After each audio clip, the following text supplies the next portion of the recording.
Good morning বন্ধুরা, আমি আবার ফিরে আসলাম ডেইলি হিলচারের পক্ষ থেকে আপনাদের সবাইকে নমস্কার এবং ডেইলি হিলচারে আপনাদের সবাইকে স্বাগতম। বন্ধুরা, প্রতিদিনের মতো আমি আবারও আপনাদের জন্য সকালে সব বিশেষ গুরুত্বপূর্ণ সংবাদগুলো নিয়ে আসলাম। বন্ধুরা, আমি প্রত্যেকদিনই আপনাদের জন্য সকালে সব খবরগুলো নিয়ে আসি।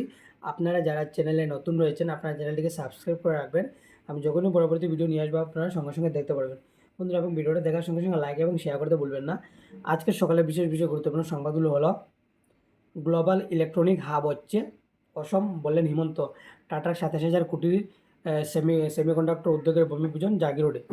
রাজ্য সরকার আজ ভবিষ্যৎ উদ্যোগের জন্য যে নতুন রূপরেখা স্থাপন করতে এগিয়ে এসেছে তা অসমের ইতিহাসে এক মাইলফলক হিসেবে থাকবে, বলেছেন মুখ্যমন্ত্রী ডক্টর হিমন্ত বিশ্ব শর্মা। শনিবার জাগিরোডে অসমের প্রথম সেমিকন্ডাক্টর উদ্যোগের ভূমিপূজনে অংশগ্রহণ করে মুখ্যমন্ত্রী এমন মন্তব্য করেন। এর জন্য তিনি অসমবাসীর পক্ষ থেকে প্রধানমন্ত্রী নরেন্দ্র মোদীকে কৃতজ্ঞতা জ্ঞাপন করেন।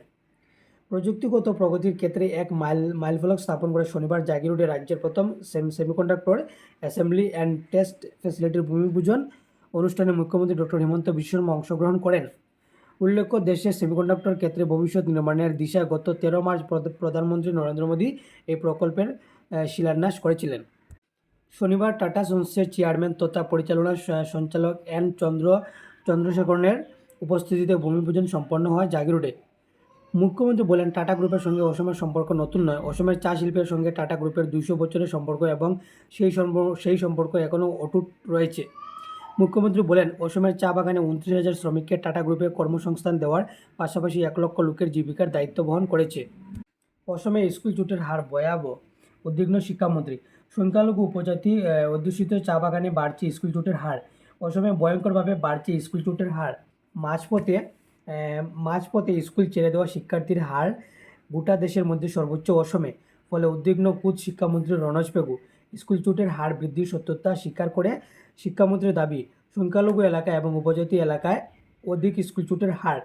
বিষয়টি উদ্বেগজনক। এর জন্য বিভিন্ন ব্যবস্থা নেওয়া হচ্ছে, কিন্তু মিড ডে মিল, ইউনিফর্ম ইত্যাদি সহ শিক্ষা বিভাগের নেওয়া বিভিন্ন পদক্ষেপ সত্ত্বেও যেভাবে স্কুল ছুটির হার বাড়ছে অসমে, সেটা লজ্জায় ফেলছে সরকারকে।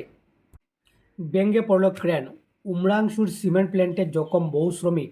ডালমিয়া ভারত সিমেন্ট লিমিটেডের উমরাংশুস্থিত ফ্যাক্টরিতে শনিবার সন্ধ্যায় বড় ধরনের দুর্ঘটনা সংঘটিত হয়েছে। এতে বেশ কিছু শ্রমিক হতাহতের আশঙ্কা করা হচ্ছে, কিন্তু ডালমিয়া কর্তৃপক্ষের তথ্যমতে মাত্র 7 জন শ্রমিক আহত হয়েছেন, নিহত নেই। আহতদের 5 জনকে হুজাই হাম হাসপাতালে চিকিৎসার জন্য নিয়ে যাওয়া হয়েছে। জানা গেছে, ডালমিয়া সিমেন্ট লিমিটেড প্ল্যান্টে দ্বিতীয় ফ্যাক্টরি নির্মাণ কাজে বাইরের একটি সংস্থা নিয়োজিত ছিল। এদিন সন্ধ্যায় টাওয়ার ক্রেনের মাধ্যমে বাড়ি কিছু মেশিনারি ফ্যাক্টরির ভেতরে এক জায়গা থেকে অন্যত্র স্থানান্তরের সময় আচমকা ক্রেন ভেঙে পড়ে। সেখানে হাজার থেকে 1,500 শ্রমিক ছিলেন। এতে বহু শ্রমিক নিহত ও আহত হওয়ার আশঙ্কা করা হচ্ছে। ফের রক্তাক্ত বাংলাদেশ, মৃত্যু 3। ফের ছাত্র বিক্ষোভের জেরে অশান্ত হয়ে উঠল বাংলাদেশ।